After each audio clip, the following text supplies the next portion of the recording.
di salah satu tempat lain, ya ini penanaman padi Bunda Roro. Di sekeliling kita ini ada penampakan padi Bunda Roro ya.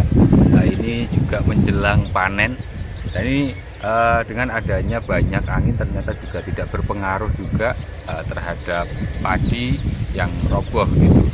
Kita bisa buktikan di beberapa tempat karena mungkin pohonnya ini kecil, seperti sebelah ini ada padi, pohonnya ini kecil ya, sahabat tani. Jadi ketika di situ ada angin dia menerpa, apalagi dengan perlakuan urea, sehingga dari urea itu menimbulkan pohon ini akan menjadi lemah. Nah, maksudnya dia lebih lunak, sehingga ketika di situ ditanam di daerah-daerah angin, sehingga ini akan menimbulkan terjadi roboh pada tanaman padi. Nah, ini kita beralih ke tanaman padi Bunda Roro. Ini terlihat ya, terlihat meskipun dengan banyak malai dan kemudian ditambah dengan pohon, ini sedikit jarang ya dalam penanamannya. Nah, ini juga tidak menimbulkan roboh pada tanaman padi karena kokohnya batang pada tanaman padi ini kuat. Kalau ini kan, nah, ini akan cepat kembalinya.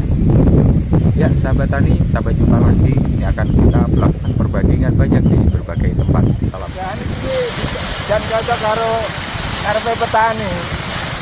Sarine api, rentes, derek pena, iku serangan jus, omor asobo, wah jan cocok karo regane ndok wae.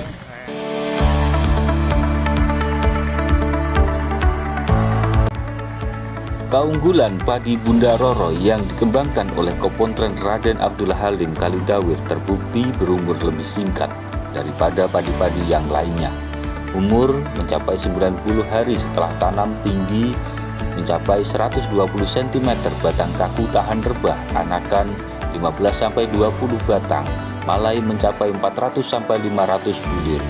Gabah bening nasi pulen, potensi panen 14 ton per hektar, rata-rata kurang lebih 12 ton per hektar.